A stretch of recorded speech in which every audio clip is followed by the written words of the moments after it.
सबसे पहला पर्वत, सबसे पहला बात सच्चाई। वचन के द्वारा परमेश्वर क्या कर रहे हैं, मैरिज में डेफिनेशंस डाल दिए हैं। इसीलिए सच्चाई, सबसे पहले सच्चाई बहुत जरूरत है कि कोई भी चीज का डेफिनेशन हम लोग को पता चले, कोई भी चीज का डेफिनेशन पता चले। काम का क्या मतलब है, कोई बोलेगा 60 घंटा काम करना है, कोई बोलेगा 100 घंटा काम करना है। बाइबल में क्या लिखा हुआ है, कोई बोलेगा नहीं 4 दिन काम करना काफी है। तो दुनिया हमेशा काम का, नौकरी का, कर्तव्य का, सब कुछ का डेफिनेशन बदलते जाएगा। दुनिया बताएगा एक पुरुष को क्या बनना है, एक स्त्री को कैसा रहना है, तब लेकिन बाइबल अलग डेफिनेशन लाता है। और बाइबल का डेफिनेशन को हम लोग सच्चाई कहते हैं, परमेश्वर सच्चाई कहते हैं। इब्रानियों का 4:12। लेकिन यहां पे जब हम लोग सच्चाई का डेफिनेशन को देखते हैं तो देखिए सच्चाई करता क्या है। परमेश्वर का वचन जीवित और प्रबल और हर एक 2 धारी तलवार से बहुत चोखा है। एंड वर्स 13, वो विचारों को जांचता है, सृष्टि का कोई भी वस्तु उससे छिपा नहीं रहता है। परमेश्वर का वचन में कोई भी डेफिनेशन, कोई भी चीज, बात को अगर आप पढ़ेंगे ध्यान से कि लॉर्ड प्रेम का क्या मतलब है, लॉर्ड एक मसीही बेटा होने का क्या मतलब है, एक मसीही बेटी होने का क्या मतलब है, एक मसीही पति होने का क्या मतलब है, पत्नी होने का क्या मतलब है, कोई भी चीज का आप अर्थ ढूंढेंगे, सबसे पहले वो 2 धारी तलवार, वो डेफिनेशन क्या करेगा, आपको नंगा कर देगा। कोई भी वस्तु छिपा नहीं रहेगा। फर्स्ट ऑफ ऑल ट्रूथ आपको बदलेगा कैसे, वो पर्दा हटा के, वो पर्दा को पहले परमेश्वर का वचन हटाने का कोशिश करेगा। याद रखिए, इट्स नॉट कि आप बाइबल पढ़ेंगे ऑटोमेटिकली पर्दा गिर जाएगा, वैसा नहीं होता है। आपको, क्योंकि कोरिन्थियों में लिखा हुआ है, आपको वो पर्दा हटाना है, वो मसीह के और आपको फिरना है, यानी कि आपको पर्दा हटाना है। मूसा खुद वो पर्दा हटाता था, हर एक व्यक्ति। इसीलिए बाइबल, ठीक है आप एक कोना से दूसरा कोना पढ़ रहे हैं, बट साथ ही साथ आपको टॉपिकली भी जानना पड़ेगा बाइबल में, क्योंकि बाइबल एक ऐसा पुस्तक है, एक्चुअली तो लाइब्रेरी है, राइट, 66 बुक्स। एक जगह में सब कुछ नहीं लिखा हुआ है। आपको अगर सीखना है कि पत्नी के बारे, पत्नी कैसा बनना है, पति कैसा बनना है, बच्चों को कैसे बड़ा करना है, थोड़ा सा इधर लिखा हुआ है, थोड़ा सा वहां पे लिखा हुआ है।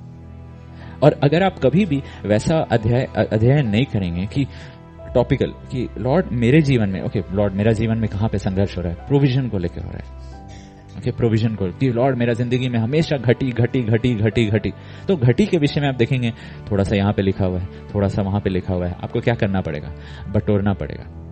ये हुआ वो पहाड़ चढ़ना, आप वो सच और जो कुछ भी लिखा हुआ है आपको एक्सेप्ट करना पड़ेगा। और वहां पे क्या होगा, वचन आपको चैलेंज करेगा। वचन आपको पहले, सबसे पहले क्या करेगा, हर एक कोई भी चीज आप छुपा नहीं पाएंगे वचन के सामने। आप जैसे और भी पढ़ते जाएंगे, आई एम नॉट सेइंग एक कोना से दूसरा कोना तक, लेकिन वो आप ऑलरेडी कर चुके हैं, लेकिन आप एक एक कोना से कुछ भी अगर लिखा हुआ है जो आपके लिए जरूरी है, आपका परिस्थिति, आपका संघर्ष से मिलता है, उस चीज को आप लिख रहे हैं और तब पढ़ रहे हैं। क्या हो रहा है, वचन अब आपको नंगा करते जा रहा है। वचन का डेफिनेशन आपको दिखा रहा है कि तुमको लगता था कि तुम बहुत प्रेम करते हो, लेकिन देखो बाइबल क्या कहता है प्रेम के बारे में। Love is patient, love is kind, love hopes, love bears, ये सारा चीज तब क्या होगा, तब मन करेगा कि वो तो कम बोला वो तो बहुत ही कम बोले, राइट। उस समय अचानक से गुस्सा नहीं आएगा, शर्म आएगा। उस समय क्या हो रहा है, 2 धारी तलवार आपको क्या कर दिया, जो कुछ भी था नंगा कर दिया उनका।